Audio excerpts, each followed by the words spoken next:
Kami 01, terutama Nasdem, apa yang tidak kami usahakan untuk paslon kami? Pak Anies sudah tokoh nasional, capres, nggak usah lah cawe-cawe ke gubernur lagi. Tapi ada yang bilang juga, gubernur ini seperti RI 3. Ini gubernur yang istimewa. Kalau Pak Anies bisa jadi gubernur lagi, baik. Baik buat masyarakat, baik buat bangsa dan negara. Di politik, kita sudah memilih jalan masing-masing. Biarkan saja itu berjalan. Tetapi kita tetap merawat persahabatan. Nah, dengan Pak Jokowi juga begitu. Ada beberapa yang diketahui oleh media kalau Pak Surya Paloh itu ke istana itu maghrib. Kalau di atas itu lolos. 2 minggu yang lalu beliau ketemu dan sampai sekarang media tidak tahu. Apa tuh Bang? Pertemuan dengan Pak Jokowi. Oke, selamat pagi Bang Hermawi Taslim. Pagi. Sekretaris Jenderal Partai Nasional Demokrat. Gimana kabar Bang? Baik, sehat. Alhamdulillah. Bang, ini kita ngobrol santai dalam program Detox Merdeka.com Bang. Ya, ini pasca Pilpres kayaknya menarik lah untuk membahas. Apalagi kan udah tokoh-tokoh ini udah banyak bertemu kan. Kayak Pak Surya Paloh, Ketua Umum Nasdem, sudah ketemu dengan Capres terpilih Pak Prabowo. Nah, dari Bang Taslim kita mau denger nih, arah Nasdem ke depan seperti apa nih Bang? Ya, jadi memang benar setelah Pilpres, dinamika kebangsaan begitu dinamis bagi Nasdem sebagaimana yang digariskan oleh Pak Surya Paloh berulang-ulang. Kita selalu mengedepankan, mengutamakan kepentingan bangsa dan negara. Bahkan kalau untuk itu Nasdem harus berkorban, Nasdem siap berkorban. Kami menjalani ini semua dengan penuh dedikasi, penuh persahabatan, karena yang utama buat kita adalah silaturahmi. Jadi kami menerima siapa saja yang berkenan datang di sini, dan kami siap bersekutu dengan siapa saja di Republik ini yang beretikat baik untuk memajukan bangsa dan negara. Itu prinsipnya. Kita siap bersekutu dengan siapapun yang punya niat baik, etikat baik untuk kemajuan bangsa dan negara. Itu prinsip yang utama. Bersekutu nih kalau diartikan kita bersekutu, kita bersama, pokoknya kita ingin bersama-sama dengan seluruh elemen masyarakat yang punya semangat yang sama untuk memajukan kehidupan berbangsa dan bernegara, menghadapi tantangan global yang semakin kompleks. Dan untuk itu perlu persatuan para elit. Elit yang perlu bersatu. Kita kadang-kadang hanya karena untuk kepentingan tertentu, kita membuat orang-orang di akar rumput menjadi sedemikian rupa. Padahal kita di sini ketawa-ketawa. Jadi mindset harus dirubah. Elit harus bersatu. Setelah elit bersatu, masyarakat melihat ada kenyataan, satu kata dan perbuatan. Sesudah itu kita bersama-sama. Negara ini terlalu besar untuk diurus oleh satu golongan atau satu kelompok saja. Harus bersama-sama. Dengan segala macam variasinya, kita harus bersama-sama. Seluruh potensi anak bangsa harus kita kerahkan untuk mengejar kemajuan yang lebih cepat dalam kehidupan global.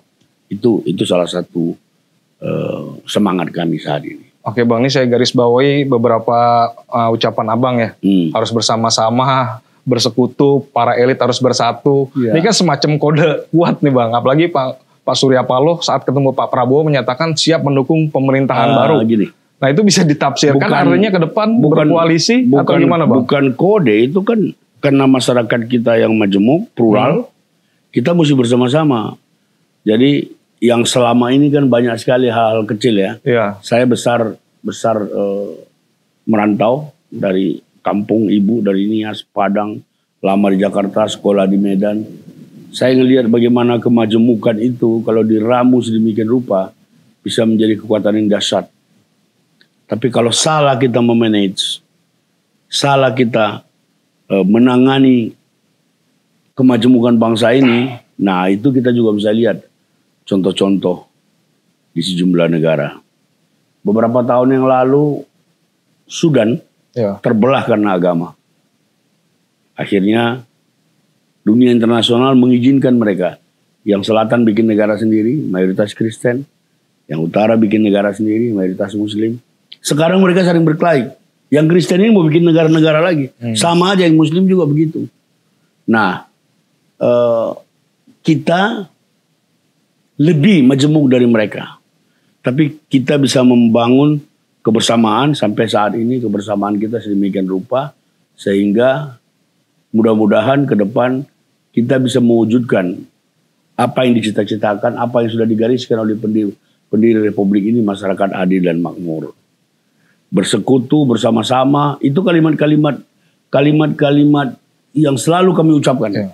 Karena kita tidak bisa sendiri. Dalam segala hal kita tidak bisa sendiri. Kalau ditafsirkan dalam politik, Bang, gimana? Ya, kalau ditafsirkan dalam politik memang kita harus bersama-sama. Oke. Harus bersama-sama.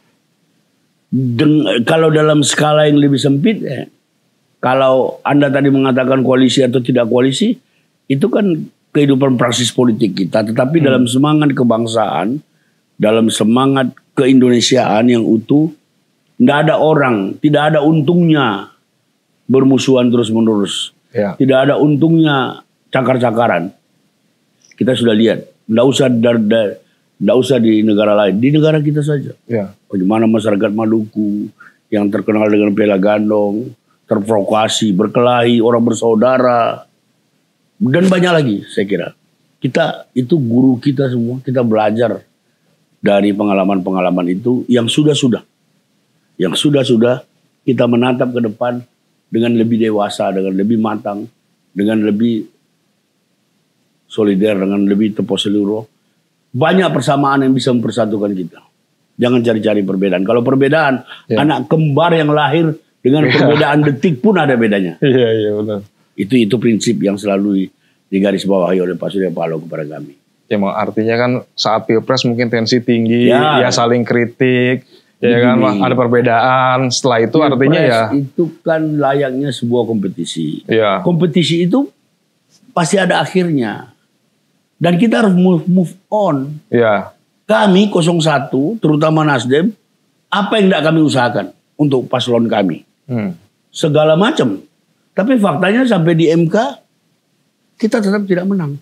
Ya kita terima itu sebagai sebuah fakta hidup, sebagai suatu kenyataan, supaya kita move on. Kalau kita nangis berguling-guling juga Anies kalah, memang kalau kita berguling-guling hasilnya bisa berubah apa? Udah final mengikat putusan MK gitu ya, Bang. Contoh yang paling ekstrim itu petinju. Kalau sudah bunyi lonceng ronde terakhir, itu mata mereka sembab, biar orang juga udah nggak bisa. Mereka masih bisa berpelukan. Sportivitas salah satu poin yang utama bagi sebuah bangsa yang maju. Bukan tidak kecewa, bukan tidak sakit, tapi ada saatnya berhenti menangisi itu. Kita move on, kita harus jalan sebagai sebuah bangsa. Makanya Pak Surya sebagai pimpinan kita selalu menjadi yang terdepan dalam kecepatan, karena salah satu ciri utama restorasi itu adalah kecepatan dalam bertindak. Kecepatan dalam bertindak itu menjadi salah satu ciri kami. Dalam banyak hal Anda boleh lihat, bisa cek track record pilkada dan segala macam dengan perhitungan-perhitungan yang matang. Jadi ke depan kita jalan bersama-sama. Apa yang dikatakan Pak Surya di Kartanegara, kita mendukung pemerintahan Prabowo itu sebagai konsekuensi logis terhadap penghormatan kita terhadap mandat yang diberikan oleh rakyat. Rakyat sudah memberi mandat dengan segala problemnya, dengan segala persoalannya. Kita sudah gugat juga di MK. Kami ikut dalam tim Anies di MK. Tapi hasilnya seperti ini.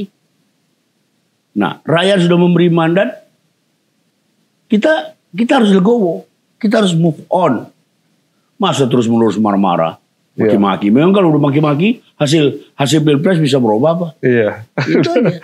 Ya, move on itu kan bisa terlihat memang pada saat penetapan 01 ini kan hadir ya, Bang. Iya. Hadir di KPU lah. Terus Pak Surya Paloh juga sudah komunikasi gitu kan. Nah, berarti kalau ini pun bisa dipastikan kan nih, Bang. Kira-kira persentase statement itu ya bakal ujungnya akan mendukung berkoalisi gitu, Bang. Kita mendukung pemerintah yang sah. Di bawah pimpinan Pak Prabowo. Iya. Apakah kita masuk dalam pemerintahan atau tidak, itu kan kami sedang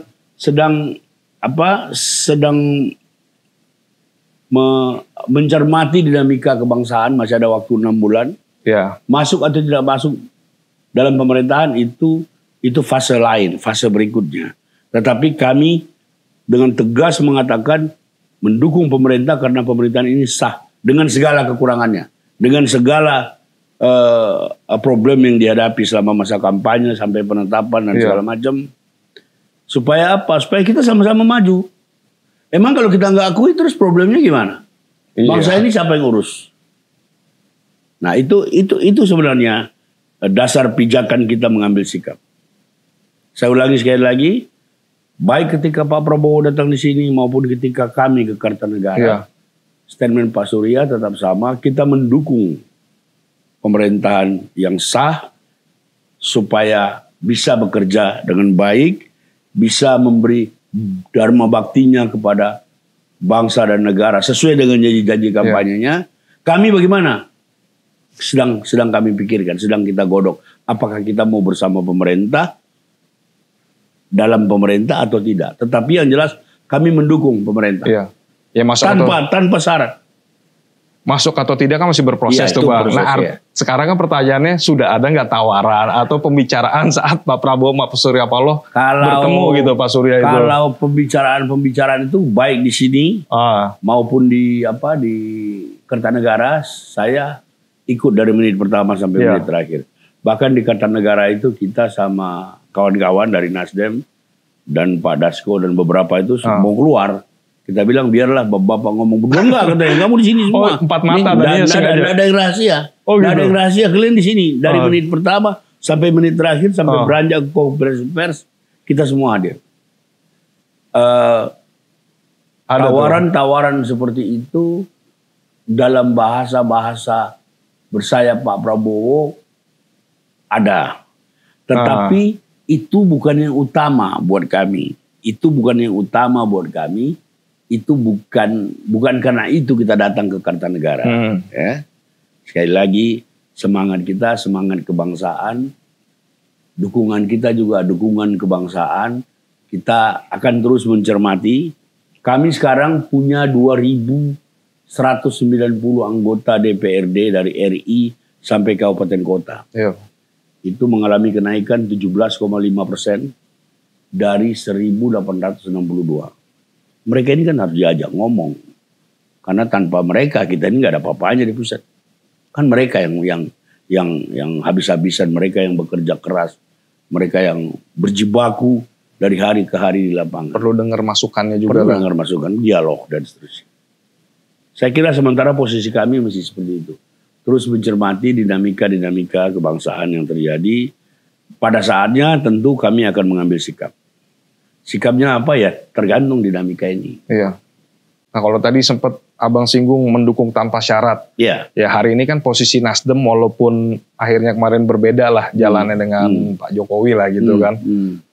Itu kan tetap masih berada di pemerintahan. Iya persis. Ya. Di zamannya Pak Jokowi, Pak Ma'ruf dapat pertanian, KLHK, terus termasuk juga Menkominfo lah sebelum ada badai itulah ya Bang. Nah ke depan apakah itu bukan satu hal yang lumrah gitu Bang, ketika partai mendukung pemerintahan dia akan dapat kompensasi gitu. Nah mungkin Nasdem ada nggak gitu kalau misalnya didukung dapat apa gitu loh Bang? Kami baru ikut 3 kali pemilu, dua periode di kepemimpinan Pak Jokowi, kami tidak pernah minta. Tapi ketika kami ditawarkan ingin berbakti bagi bangsa dan negara melalui kabinet, ada orang kita yang pas kita kasih. Jadi ketika kita sudah memberikan orang itu di kabinet, itu kita wakafkan dia. Sudah tidak ada lagi kewajiban politik internal yang membebani dia. Jabatan dia ada, tapi dia di sini sudah tidak terbebani lagi oleh jabatan-jabatan, oleh tugas-tugas politik. Dia full melayani negara melalui kabinet. Nah, tanpa syarat itu yang pertama kita tidak minta. Yang kedua kalau kita diminta dan kita memang ingin masuk ke dalam, kan belum tentu kan. Kita ingin masuk ke dalam, kita diminta, dan ada orang yang pas, mengapa tidak? Ya. Toh itu bagian dari cara kita berbakti buat nusa dan bangsa. Memberikan kader terbaik Iya. ya. Tapi kemarin nggak ada tuh Bang disinggung, itu belum ada tuh pembicaraan nanti kalau itu dapat pos apa Belum, gitu. belum. Apalagi sampai teknis dapat pos apa, belum. Artinya begini, seperti tadi yang saya katakan, kita juga belum menyatakan mau masuk dalam pemerintahan. Iya. Yang ada itu kita mendukung pemerintahan. Beda kan? Iya, saat Kita ini kan masih mendukung lah kita ya. mendukung pemerintahan. Dan apa namanya, menurut saya terlalu pagi juga kalau bicara itu. Apalagi oleh kami yang baru. Pak Prabowo pun tidak bicara itu karena dia pasti banyak kesibukannya yang lain. Gitu. Saya kira demikian. Nah selanjutnya Bang, koalisi perubahan, nasibnya ke depan. Gitu kan. Kalau Pak Surya kan bilang PKS tuh udah menganggap saya sebagai abang lah gitu kan. Jadi ada langkah-langkah politik mungkin didiskusikan gitu kan sama Bang Surya juga. Nah selanjutnya gimana Bang? Apa jangan-jangan nanti sepaket ini bisa mendukung pemerintahan baru? Persaudaraan yang kita bangun dengan koalisi perubahan itu luar biasa. Iya. 2 minggu yang lalu Pak Anies bersilaturahmi dengan Pak Surya di Bali, saya ada. Dia datang dengan siapa tahu? Dengan istrinya, dengan anak-anaknya, dengan menantunya, sampai jam 12 malam kita. Dengan PKS kemarin, kita rombongan terbesar sejak Nasdem. Rombongan terbesar yang mendatangi acara partai politik sejak Nasdem berdiri. Kita kemarin 11 orang. 11 orang yang ke PKS. Yang halal bihalal. Yang halal bihalal. PKS ya. Pertemuan 3 sekjen PKB, sekjen PKS dan Nasdem itu terus berlangsung. Jadi nggak ada urusan kita dengan Pilpres ini. Iya. Tiap minggu kita ketemu di atas. Ngobrol, ngarol ngidul apa dan segala macam. Itu bagian dari cara kita merawat persaudaraan. Kalau kemarin kami berkoalisi, sekarang kami bersaudara, lebih erat lagi. Bukan cuma itu. Di DKI, baik karena kebutuhan politik maupun karena ingin membangun persaudaraan itu, sekarang 3 fraksi, fraksi Nasdem, fraksi PKS dan fraksi PKB juga sering bertemu DKI. Kenapa? Karena peta di DKI ini berubah ya kan. Sekarang ketua DPRD-nya sudah PKS, wakil ketua DPRD-nya sudah Nasdem. Yang kemarin belum apa-apa. PKB di DKI itu dari 5 jadi 10. Jadi baik dalam rangka konsolidasi kepentingan praksis yang mungkin mereka bicara AKD, tapi semangat yang ingin kita tularkan sama mereka adalah kita bersama-sama. Pidato Pak Surya di PKS itu luar biasa. Pak Anies itu, saya bilang tidak berlebihan kalau bilang ini sudah seperti rumah keduanya. Kadang-kadang dia datang ngasih tahu. Kalau dia ngasih tahu kita masih bisa tunggu. Tapi dia datang bisa dibelokkan sampai ke kafe itu hanya 8 langkah ke lift. Iya. Tiba-tiba dia bisa di atas. Oh gitu. Nggak tanpa pemberitahuan. Yang dulu media meributkan, kami menyambut Pak Prabowo karpet merah, Anies tidak disambut apa-apa. Memang Pak Anies suka begitu. Oh sih tiba-tiba gitu. Dan karpet merah itu memang ada di depan. Waktu itu kita buka puasa. Semua orang yang masuk dari pintu utama pasti menginjak karpet merah, termasuk Anda. Jadi bukan cuma Prabowo. Jadi bukan disiapin buat kehadiran Pak Prabowo. Karpet merah itu untuk semua tamu yang waktu itu berbuka puasa. Nah, berbuka puasa kita itu kan sore, pagi sudah digelar. Kemudian Pak Anies dengan mobilnya dia muter, dia masuk persis di depan kafe. Nah kita jelaskan berulang-ulang juga, ya biasa. Ya media kan kalau orang Tionghoa bilang media ini kan auban, ya kan? Ya pokoknya kalau orang Medan bilang jubur lah pokoknya. Kita bilang A juga, dia bilang B terus, ya sudah lah. Pasti kita kalah karena dia yang punya media ya kan. Itu nanti soal Pak Anies, terus pilkada, DKI segala macam tuh Bang, tuh ada nanti tersendiri tuh Bang. Saya mau menyiapkan perencanaan itu. Nah, sekarang saya masih pengen menggali lagi koalisi perubahan 3 partai itu. Mungkin Pak Surya Paloh ada arahan apa jangan nanti sama-sama bisa mendukung itu gimana tuh Bang? Koalisi perubahan ini kan dibangun atas dasar kesetaraan. Dari awal kami berjanji tidak ada bos di koalisi perubahan. Semua setara. Berbeda dengan di tempat lain. Semua setara. Nah, ketika Nanti habis dari Anda ini, habis dari sini ini, saya akan menghadiri acara di rumah Anies itu pembubaran Timnas. Secara organisatoris Timnas kita bubarkan, tapi secara kekeluargaan kita malah semakin menyatu. Ini jam 11, jadi jam 10 saya dari sini. Di mana itu Bang? Di Joglo, di rumahnya di tempatnya Pak Anies. Oh di Cilandak, Cilandak ya? Iya, Lebak Bulus. Jadi yang kita bangun lebih dari sekedar koalisi. Kalau koalisi itu kan syarat politiknya. Iya. Mana kalau cuma hanya untuk kepentingan koalisi, manalah kami hari Sabtu mau 12 orang datang ke PKS kemarin. Simatupang situ ya? Ya, begitu. Biasanya utusan kita tuh 1-2 orang saja. Ini full nih. Ya. Luar biasa. Saya hadir di Bali itu sampai jam 12 malam kita nyanyi-nyanyi dengan anaknya, dengan istrinya, dengan menantunya. Panis. Saking hubungan udah kayak persaudaraan itu. Sudah sedemikian rupa. Yang kita mau bangun itu persaudaraan antara anak bangsa. Perbedaan itu pasti kita bisa eliminasi. Kalau tujuan kita kehidupan berbangsa lebih besar, kita pasti bisa capai itu. Kita iri melihat kawan-kawan di sekitar Asia Tenggara saja. Singapura, Thailand, bahkan Malaysia, sekarang Vietnam. Sekarang Vietnam. Saya pertama kali ke Vietnam berapa puluh tahun yang lalu. Nggak ada apa-apanya. Orang bisa naik motor, nggak pakai baju. Jauh ketinggalan sama kita. Sekarang mereka maju sekali. Nah, bagaimana kita bisa menapaki kemajuan itu lebih cepat? Sekarang ada kemajuan, ada. Tetapi kita tidak puas dengan kemajuan sekarang. Kita mesti lebih cepat. Karena kita negara besar. Negara besar kita ini kan ukurannya kan hanya jumlah penduduk. Belum besar yang lain-lain.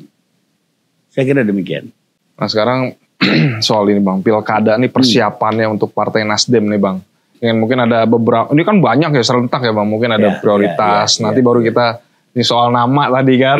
Ya, jadi pilkada itu kami, rapat-rapat kami sudah final.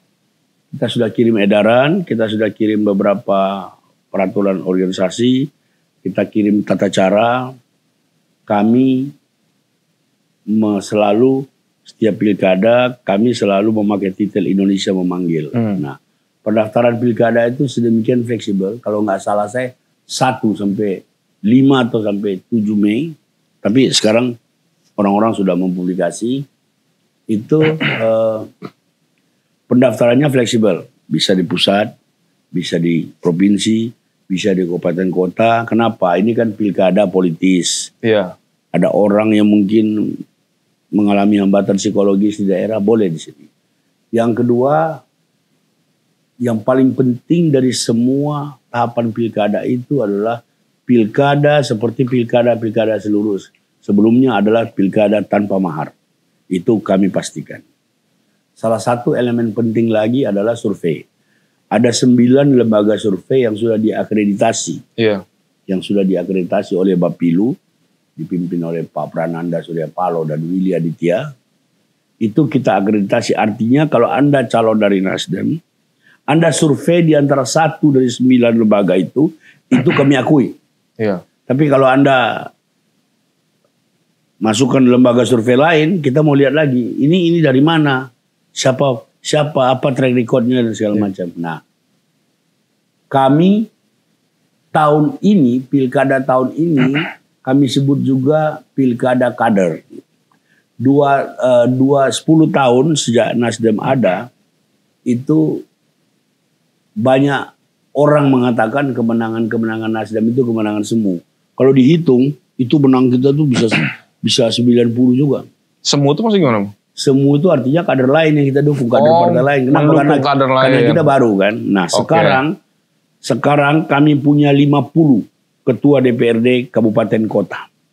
Punya 98 wakil ketua se-Indonesia. Di provinsi kami jadi pimpinan di 22 provinsi. 3 ketua, 19 wakil ketua. Oh ini udah bisa dipersiapkan. Sebahagian dari mereka sudah menyatakan siap. Itu pun mereka tidak diistimewakan. Mereka harus bersaing dengan yang lain. Mereka harus survei dengan yang lain. Nah, jadi tata cara survei dengan lembaga-lembaga yang kita anggap kredibel, kemudian mekanisme pendaftaran semua kita sudah atur dan itu sudah sampai ke kawan-kawan di daerah. Kita mentargetkan pilkada kali ini kita bisa meraih kemenangan yang lebih nyata, lebih nyata maksudnya kemenangan itu memang kemenangan orang Nasdem. Kalau selama ini kan karena kursi Nasdem tidak banyak, ada 2, ada 1, kita ikut mendukung. Oh sekarang kader sendiri nih Bang.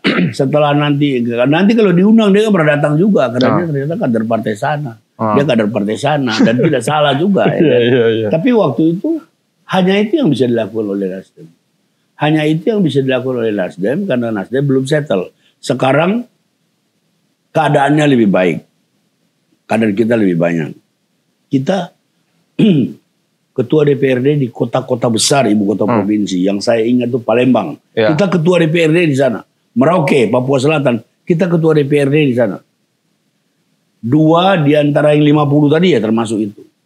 Itu mereka siap untuk maju. Ya, jadi ada yang siap, tetapi dia tetap mengikuti tahapan-tahapan itu. Ya. Dia tetap mengikuti tahapan-tahapan itu. Itu sumbangsi kita terhadap sistem pemilu atau pilkada yang oleh sebahagian orang dinyatakan sebagai pemilu brutal. Ya. Mudah-mudahan pilkadanya nanti tidak brutal, ya kan? Tanpa mahar itu maksudnya apa? Kalau kita tidak kutip mahar dari calon, artinya biaya yang dikeluarkan tidak besar. Ya. Kemungkinan dia untuk tidak korupsi juga lebih besar ketika jadi berkuasa. Itu aja, buat balik modal lah. Itu aja pilihan kita, ya kan? Dan itu banyak kesaksian. Bahkan ada kepala daerah yang sekarang sudah masuk ke partai lain juga menyatakan benar Nasdem tanpa mahar.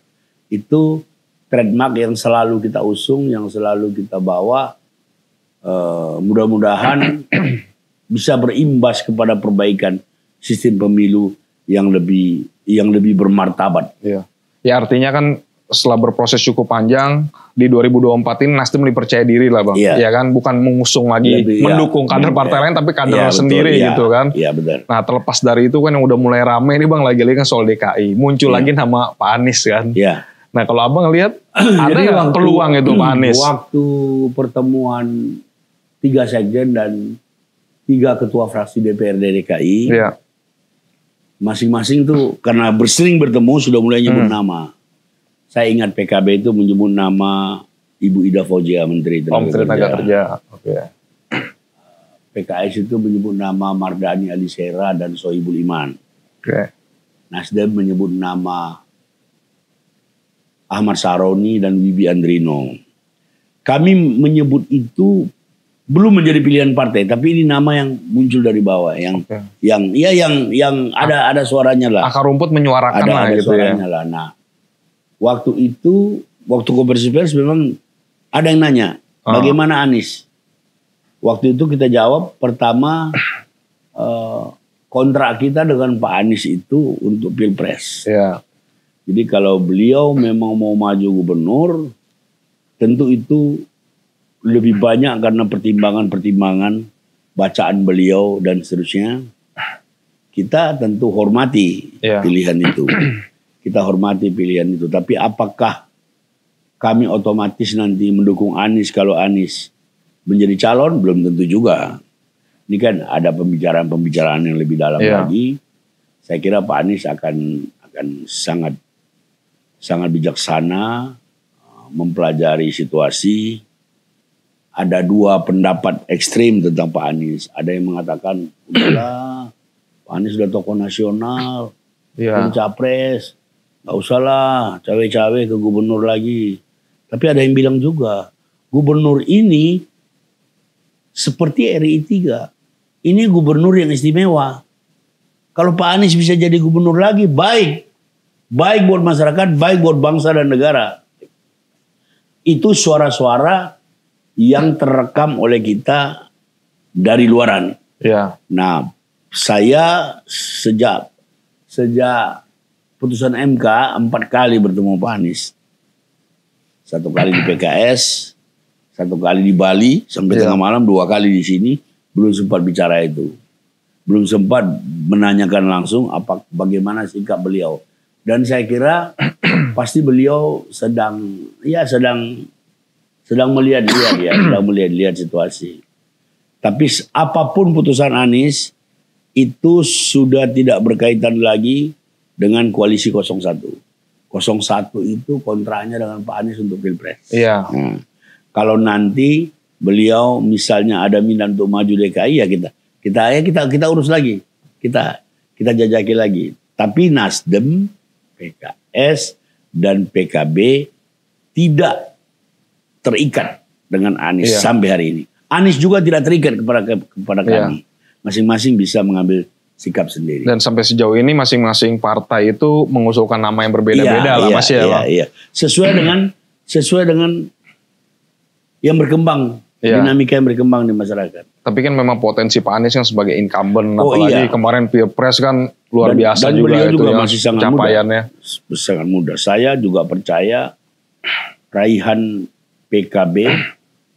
PKS yang jadi ketua DPRD, Nasdem yang jadi wakil ketua DPRD di Jakarta itu ada andilnya Pak Anies. Iya. Kami naiknya itu dari 7 jadi 11.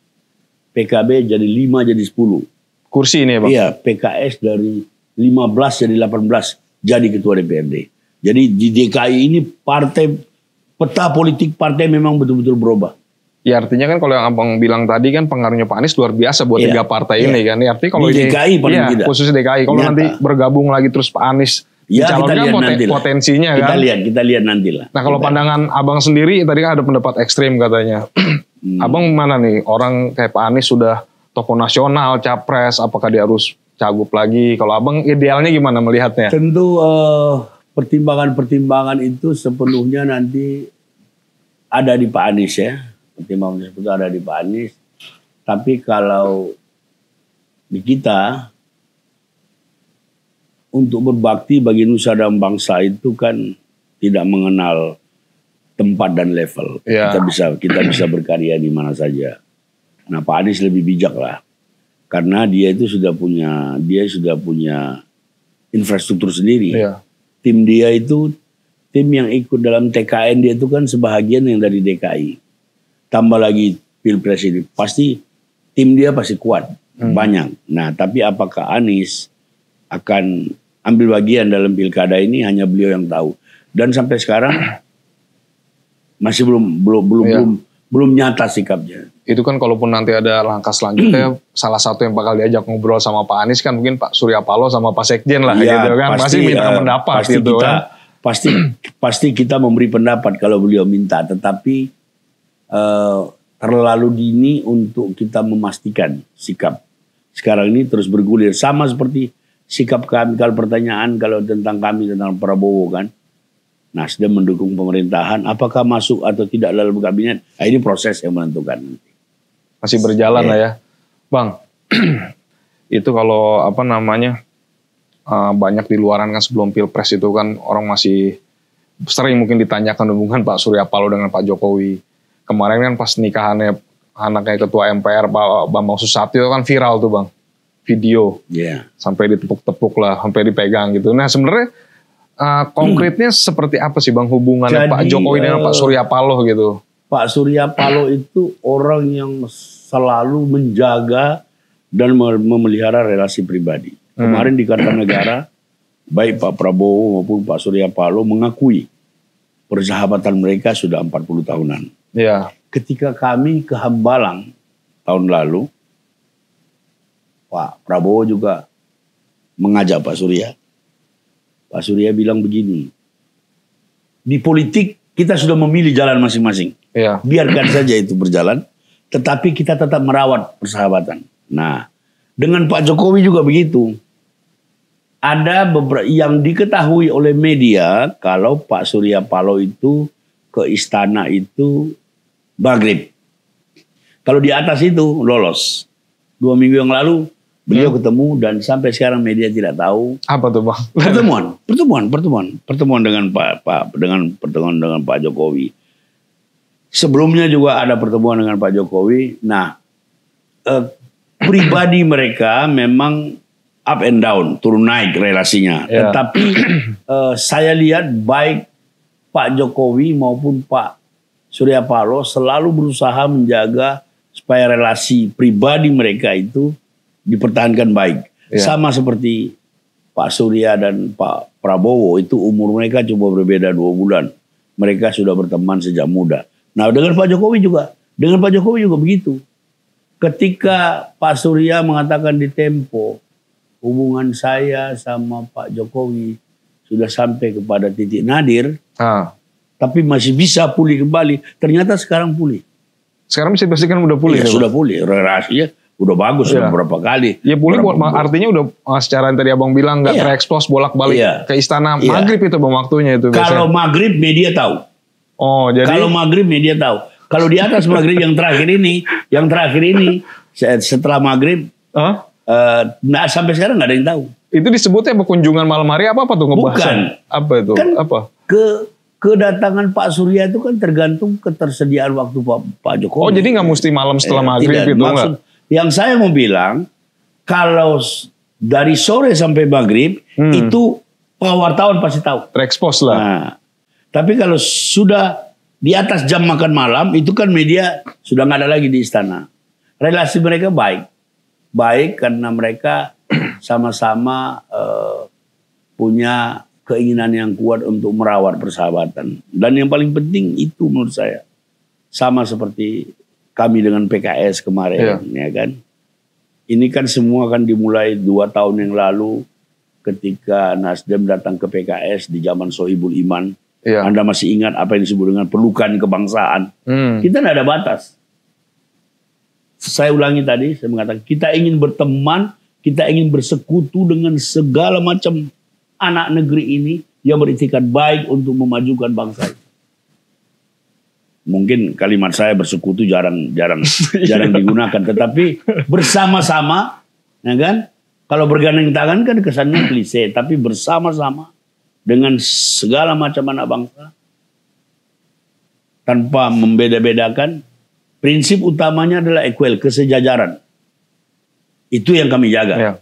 Itu yang kami jaga di itu yang kami jaga di 01. Kita equal, kita sejajar. Tidak ada itu kalau mau dukung si ini harus bikin surat dulu menyatakan nggak pakai kita itu. Bukan gaya kita itu. Ini jadi pengen tahu juga nih Bang, yang nggak terekspos itu jangan-jangan memang ada arahan pasca Pilpres dari Pak Jokowi untuk Pak Surya Paloh. Bisa sedikit diceritakan, ada nggak tuh Bang? Nggak tahu saya nggak ikut. Oh, saya nggak ikut. Saya tidak ikut. Tapi hubungannya bisa dipastikan udah. Iya, hubungannya bagus. Karena setelah 01 kemarin katanya kan berbeda itu jadi meruncing kan. Kalau yang terakhir ini malah setelah pengumuman MK. Setelah pengumuman MK, Pak Surya itu kebanyakan ya. Kadang-kadang ke Istana Bogor pernah kita rame-rame. Tapi kalau bertemu Pak Prabowo, Pak Jokowi itu sendiri. 4 mata itu ya? 4 mata sendiri. Beliau hanya selalu menggambarkan kalau pulang diantar sampai tutup pintu mobil. Begitulah keakraban mereka. Ya, waktu itu juga pas peresmian atau apa yang Pak Jokowi sampai khusus datang itu ke sini peresmian itu Bang? Iya, peresmian Nasdem Tower. Pak Jokowi juga setiap tahun memberi kuliah umum di Akademi Bela Negara. Berkali-kali. Ada juga prasasti yang ditandatangani Pak Jokowi di pulaunya Pak Surya. Itu relasi mereka sudah sedemikian. Dan itu modal kita untuk bersama-sama membangun negeri ini. Karena kita masyarakat yang plural. Kita mesti lebih telaten untuk memanage pluralisme kita ini supaya menjadi modal. Supaya menjadi modal, tidak memodarkan kita, tapi menjadi modal. untuk menapaki ke depan. Ya kan di ruangannya Pak Surya Paloh itu juga ada patung Pak Jokowi, itu masih ada tuh Bang? Itu fotonya, itu patungnya Pak Jokowi. Nah sekarang masih ada masih ada. Walaupun kemarin sempat masih ada. Itu patung nggak dianu. Itu patung nggak ada hubungannya dengan dinamika. Masih ada itu loh. Iya patung itu kan. Waktu itu kan sempat panas. Itu saya berfoto sama Pak Surya di ruangan beliau. Sekarang posisinya juga nggak berubah-ubah. Iya walaupun turun naik hubungan, tapi artinya sejalan lagi, makanya patung masih ada itu ya. Di bawah juga prasasti tanda tangan Pak Jokowi untuk meresmikan gedung ini tetap kita nggak utak-atik, tempatnya juga nggak berubah-ubah. Ya setelah ini baik-baik lagi lah gitu ya Bang.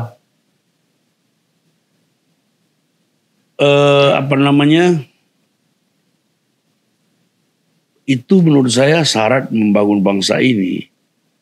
Bagaimana kita mau urus perdamaian dunia kalau di antara kita juga masih terus berkelahi, masih terus cakar-cakaran.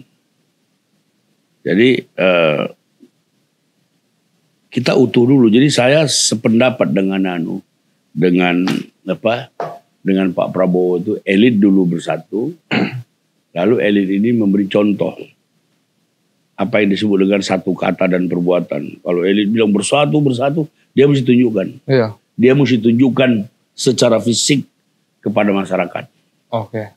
Mas sebagai penutup Bang, mungkin dengan komunikasi tadi kan udah beberapa partai masih berjalan, mau dengan kubu PDIP atau Bu Mega gitu Bang, itu ada komunikasi juga. Relasi kita bagus. Mbak Puan datang di sini dengan Bambang Pacul, dengan Hasto dan segala macam. Iya. Kita ini komunikasi kita tidak ada batas. Tidak ada batas. Dengan siapa saja, itu yang saya bilang tadi. Nah PDIP itu kan termasuk dalam kelompok yang saya bilang tadi itu kan. Pasti mereka berkehendak baik untuk memajukan bangsa dan negara. Dan itu sahabat kita. Tidak ada batas kita. Dengan siapa saja. Dengan siapa saja kita terbuka. Yang datang di sini itu udah macam-macam orang. Iya. Termasuk orang-orang yang tidak berpartai seperti Pak Guntur Soekarno Putra sering di sini. Kadang-kadang nyanyi di atas. Oh gitu. Iya. Makan siang apa. Nggak ada agenda apa-apa. Hanya ketemu, bagian ngobrol. dari pertemanan. Bahkan dia pernah datang juga. Nggak ada Pak Surya. Hanya kita-kita yang berani. Pak Yapto semua datang di sini. Mau Yusuf Kala. Pak Yapto juga berulang-ulang datang di sini. Nggak ada agenda apa-apa. Hanya mereka merasa ini rumah persinggahan mereka juga. Kalau dengan Pak SBY gimana Bang? Itu kan waktu pas penentuan Pak Surya Paloh ke Caimin kan sempat statement agak kencang juga. Iya itu biasa aja ya. Itu memang manusia selalu begitu kan. Iya. Pak SBY juga pernah datang di sini. AHY pernah datang di sini. Iya. Ya kita sebagai anak bangsa tentu ada 1-2 kali kita ketidakcocokan. Tapi kita harus move on. Iya. Nggak bisa kita kalau kalah terus kita berguling-guling teriak-teriak. Emang kalau kita teriak-teriak, kalau kita berguling-guling hasilnya bisa berubah apa? Iya udah nggak berubah lagi. Udahlah. Kita masih dituntut lagi kelapangan dada, kematangan berpikir untuk bangsa dan negara. Pak Surya berulang-ulang. Nasdem ini siap berkorban kalau untuk kepentingan lebih besar. Kepentingan lebih besar itu apa? Bangsa dan negara. Oke, baik Bang Taslim. Ya. Terima kasih waktunya Bang. Menarik Bang. Banyak hal menarik yang terungkap dan langkah Nasdem ke depan lah. Gitu. Oke Bang, siap. Sehat selalu ya Bang. Terima kasih, aman. Siap. Iya.